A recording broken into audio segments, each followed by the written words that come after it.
Welcome back. This is Accounting 101 episode 3. आज हामी कुरा गर्नेछौँ understanding assets liabilities and owners इक्विटीको बारेमा अथवा एसेट्स लायबिलिटी अनर इक्विटीको बारेमा अलिकति डिटेलमा जान्ने कोसिस गर्नेछौँ यस एपिसोडमा। आशा छ तपाईहरुलाई उपयोगी हुनेछ। एसेट्स भनेको के हो त? What are assets? एसेट्सहरु के हुन्? Okay, assets are simply things your business own. Simply भन्नु पर्दा तपाईको बिजनेससँग जे छ, जे तपाईको बिजनेसले होल्ड गर्छ, त्यो सबै एसेट्स हो। ओके, अथवा त्यसको मोनिटरी भ्यालु एसेट्स हो अथवा मोनिटरी भ्यालु मतलब त्यसलाई तपाईले बेच्नु भयो भने कति पैसा तपाईले हात पार्नुहुन्छ त्यो सबै भ्यालु बराबरको तपाईको एसेट्स हो। ओके, त्यो चाहिँ के हुन सक्छ त भन्दा फिजिकल हुन सक्छ, क्याश हुन सक्छ, बिल्डिङको रूपमा हुन सक्छ अथवा इन्टेन्जिबल पनि हुन सक्छ like patents or brand value.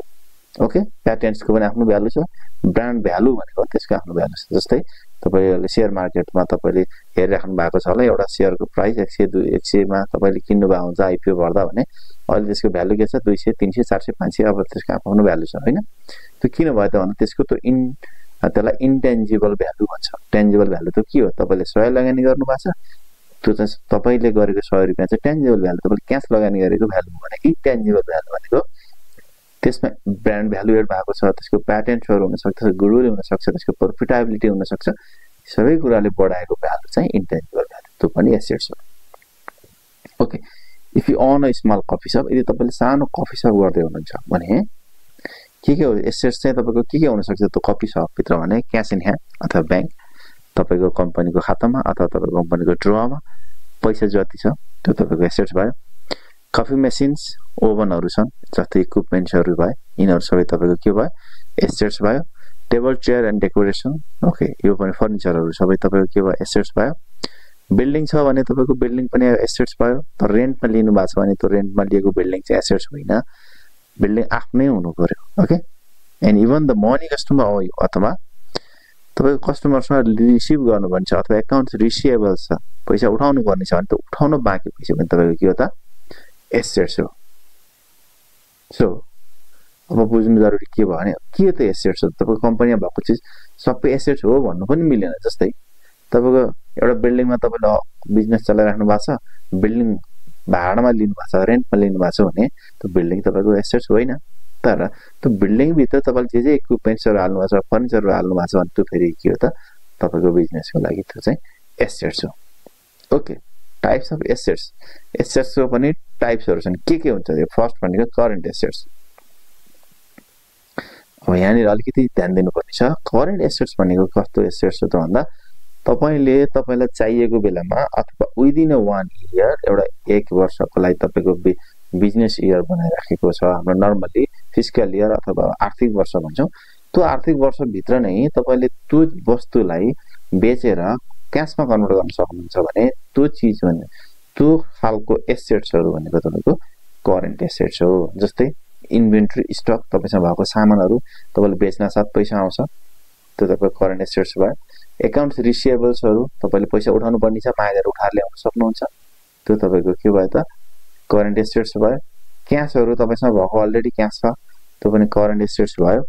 यो टाइपको एसेट्स चाहिँ तपाईको करेन्ट एसेट्स हुन्छ। भने फिक्स एसेट्स, फिक्स एसेट्स त कस्तोलाई भन्ने त भन्दा लङ टर्म एसेट्स हो। यो भनेको लङ टर्म मतलब करेन्ट एसेट्स हो 1 वर्ष भित्र क्याश कन्भर्ट गर्न सक्नुहुन्छ भने फिक्स एसेट्सलाई 1 वर्ष भन्दा बढी समय लाग्छ भन्ने कुरा बुझ्नु पर्छ। जस्तै के हुन सक्छ त भन्दा इक्विपमेन्ट्सहरु हुन सक्छ, मेसिनरीहरु, तपाईले काम गरिरहेको मेसिनरी तुरुन्तै बिकेर तपाईको क्याश कन्भर्ट हुन्छ भन्ने छैन। तुरुन्त त कस्तो सामान बिक्छ भने जसको तपाईले बिजनेस गर्नु छ।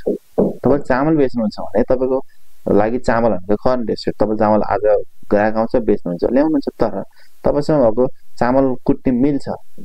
ओके, मिल छ त मिल तपाईले ठुलो मेसिन त तपाईले भर्खरै बेच्नु हुँदैन किनकि तपाईको त्यो बिक्री गर्ने आइटम होइन। त्यही भएर त्यो चाहिँ के भयो त? Fix assets. ओके, अथवा ल्यान्ड, जमिनहरु, जमिन तपाईले जमिनको कारण किनबेच गर्नुहुन्छ, रियल इस्टेट हो, ल्यान्ड किनबेच गर्नुहुन्छ भने त तपाईले करेन्ट एसेट्स भन्न सक्नुहुन्छ किनकि ल्यान्ड तपाईले तुरुन्तै किन्नुहुन्छ, तुरुन्तै बेच्नुहुन्छ। But in terms of fix assets, land भनेको कम्पनीको लागि के हो त? सधैँ लङ टर्म बेसिसमा युज गर्ने चीज हो। किन्नुहुन्छ, प्रयोग गर्नुहुन्छ, बेच्नु पर्यो बेच्नुहुन्छ, नत्र होल्ड गरेर राख्नुहुन्छ। त्यो एसेट्स चाहिँ के भयो त फिक्स एसेट्स। जस्तै भेहिकल्सहरु हुन सक्छ, बिल्डिङ हुन सक्छ, जुन तपाईले कम्पनीले युज गर्नको लागि किन्नु भएको हुन्छ, प्रयोग गर्नको लागि किन्नुहुन्छ, लिनुहुन्छ र त्यसलाई त्यस्तो कुनै इमर्जेन्सी अथवा तपाईलाई खाँचो नपर्छ तपाईले बेच्नु हुँदैन, त्यस्तो टाइपको सम्पूर्ण एसेट्स भनेको तपाईको फिक्स एसेट्स। ओके, अब के हो त एसेट्सको बारेमा तपाईले जान्नुभयो भने व्हाट इज लायबिलिटीज, दायित्व। दायित्व भने के हो? दायित्व भन्ने बित्तिकै हामीले बुझ्न सक्छौं तपाईको दायित्व अथवा तपाईले दिनुपर्ने तिर्नुपर्ने हैन।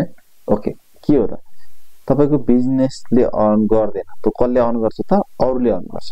तपाईको बिजनेसले त्यसलाई फिर्ता गर्नुपर्छ, तपाईको त्यो अब्लिगेसन छ अथवा डेब्ट हो, फ्युचरमा तपाईले के गर्नुहुन्छ त्यसलाई तिर्नुहुन्छ।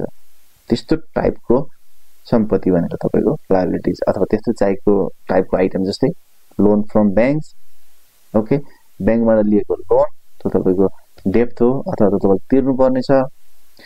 सप्लायरबाट ल्याएको सामानको बिलको पैसा त्यो तपाईले के गर्नुपर्छ तिर्नु पर्ने हुन्छ। Tax from two government, okay, tax, okay, तपाईले सेल्स गरेर रिसिभ गरेको कलेक्ट गरेको ट्याक्स तपाईले गभर्नमेन्टलाई तिर्नु पर्ने हुन्छ, त्यो पनि तपाईको लायबिलिटीज भयो। इम्प्लोइ स्यालेरी तपाईको महिना सकिन साथ तपाईले स्यालेरी तिर्नु पर्ने हुन्छ, त्यो पनि तपाईको लायबिलिटीज भयो। ओके, अथवा these are the example of liabilities. Okay, अरु चाहिँ के हुन सक्छ त? जस्तै लायबिलिटीजमा अरु के हुन सक्छ भने जस्तै तपाईले के गर्नुभयो त भन्दा इन्स्योरेन्स गर्नुभयो भने इन्स्योरेन्स जुन तपाईले तिर्नु पर्ने हुन्छ त्यो तपाईको लायबिलिटी हुन्छ भने जुन इन्स्योरेन्स तपाईले गर्नु भएको छ त्यो इन्स्योरेन्सको भ्यालु भनेको तपाईको फेरि के हो त? एसेट्स हो। ओके, सो लायबिलिटी भनेको बुझ्नुभयो, तपाईसँग जे छ त्यो सम्पत्ति तपाईले जे तिर्नु पर्ने छ त्यो तपाईको liabilities. Okay, okay, types of liabilities कस्तो लायबिलिटी हुन्छ अरे भन्दा यसमा पनि एसेट्समा जस्तै करेन्ट लायबिलिटी तपाईले 1 वर्ष भित्र तपाईले तिरिहाल्नु पर्छ अथवा सर्ट टर्मको लागि तपाईले ल्याउनु भएको छ। जस्तै आजको सापटी मागेर ल्याउनु भयो, भोलि दिउँला, पर्सि दिउँला, 1 महिना पछि दिउँला, त्यो टाइपको लायबिलिटीज करेन्ट लायबिलिटीज भयो। अनपेड बिलहरु छ भने त्यसलाई करेन्ट लायबिलिटीज भयो। र ट्याक्सेसहरु छ भने त्यो पनि करेन्ट लायबिलिटीज, किनकि ट्याक्सेस तपाईले मन्थली पे गर्नुपर्ने हुन्छ, 6 महिना 6 महिना तिर्नु अथवा 1 वर्षमा त एटलिस्ट बुक क्लोज गर्दा तिर्नु पर्ने हुन्छ। त्यो चाहिँ के भयो त? करेन्ट लायबिलिटीज हो। भने लङ टर्म लायबिलिटीज भनेको debt that take more than a year, तपाईले तिर्नको लागि 1 वर्षभन्दा बढी तिर्नुहुन्छ अथवा तपाईले लोन लिनु भएको छ 2 वर्षको लागि, 5 वर्षको लागि, त्यो के हो त भन्दा लङ टर्म लायबिलिटीज हो।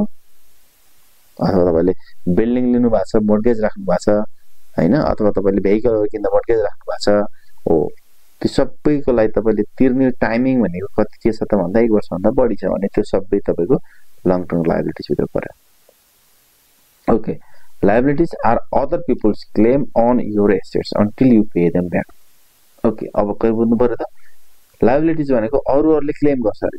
जस्तै मसँग सम्पत्ति छ भने मैले त्यो सम्पत्ति बेचेर सबैभन्दा पहिला तिर्नु पर्छ त्यो क्लेम गर्नलाई। ओके, मैले तिर्न सकिन भने त्यो सम्पत्ति कसको हो त?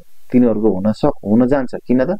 त्यसको भ्यालु बेचेर भए पनि सबैभन्दा पहिला हामीले तिर्नु कसलाई पर्छ त भन्दा यिनै तिर्नुपर्ने भेन्डरहरुलाई, लायबिलिटीजहरुलाई तिर्नु पर्छ। त्यही भएर त्यो चाहिँ के भयो भन्दा liabilities are other people's claim, अरूहरुले हामीलाई क्लेम गरिरहेछ कि मैले तेरो यो सेट्स चाहिँ मेरो हो। कसको हिसाबमा त भन्दा मोनिटरी भ्यालुको हिसाबमा यति रुपैयाँ चाहिँ तैले मलाई दिनुपर्छ भन्ने हिसाबमा। Okay, so now what is owners equity? Okay, this is the owner's claim on the business after all the debt have been paid. भनेको मतलब सम्पूर्ण तिर्नु पर्ने पैसा आदि सबै तिरेर सकेपछि जे बच्छ त्यो नै के हो त भन्दा ओनर्स इक्विटी। त्यो चाहिँ कसले युज गर्छ त भन्दा ओनरले युज गर्छ अथवा मैले मेरो बिजनेस छ भने मैले युज गर्छु, तपाईको बिजनेस छ तपाईले युज गर्नुहुन्छ। ओके, यसमा चाहिँ दुईटा मेन थिंग्सहरु छन् दैट एफेक्ट इक्विटी। दुईटा चीज कस्तो त भन्दा when the owners invest money or assets into the business, equity increases. जस्तै तपाईको इक्विटी चाहिँ तपाईले पैसा इन्भेस्ट गर्नुहुन्छ अथवा कुनै पनि एसेट्स कम्पनीको नाममा दिनुहुन्छ। जस्तै तपाईले 10 लाख रुपैयाँ लगानी गर्न सक्नुहुन्छ, तपाईले हाम्रो ल्यान्ड कम्पनीलाई कम्पनीको नाममा दिन सक्नुहुन्छ भने त्यसको गरले चाहिँ के गर्छ भन्दा इक्विटी इन्क्रिज गर्छ।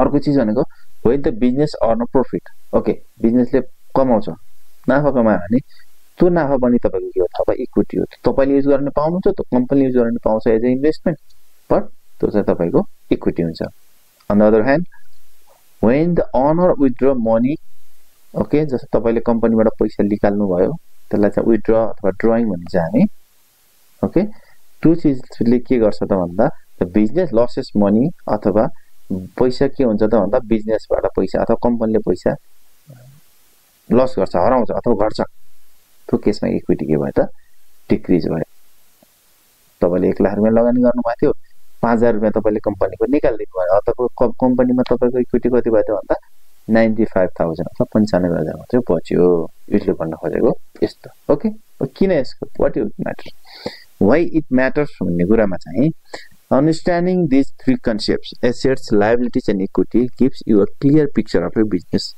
financial health तपाईको बिजनेसको फाइनान्शियल हेल्थ लाई चाहिँ यसले देखाउँछ रे तपाईले बुझ्न सजिलो बनाउँछ यी तीनटाको बारेमा तपाईले जान्नु भयो ओके अब तपाईले कम्पनीको ब्यालेन्स शीट हेर्नु भयो भने you are basically seeing this three categories मतलब तपाईले ब्यालेन्स शीट हेर्नु भयो भने ब्यालेन्स शीटमा एसेट्स देख्नुहुन्छ लायबिलिटीज र इक्विटी देख्नुहुन्छ अथवा क्यापिटल देख्नुहुन्छ यो तीनटा कुराहरु भनेको ब्यालेन्स शीटको कम्पोनेन्ट्सहरु okay the assets so that the company owns okay अब एसेट्सले चाहिँ कम्पनीको आफ्नो चीजहरु जनाउँछ भने लायबिलिटीजले के जनाउँछ त भन्दा कम्पनीले दिनुपर्ने चीजहरु जनाउँछ भने इक्विटीले चाहिँ बाँकी रहेको चीज जो चाहिँ साउसँग सम्बन्धित छ अनरसँग सम्बन्धित छ भने अब यदि यी तीनटा कुरा तपाईले बुझ्नुहुन्छ भने तपाईले अब फाइनान्शियल स्टेटमेन्ट बुझ्नुहुन्छ ओके तपाई एकाउन्टेन्ट हुन जरुरी छैन एकाउन्टेन्टले त तयार गर्छ उले बनाउन जाने हुन्छ बनाउँछ तर बुझ्नको लागि चाहिँ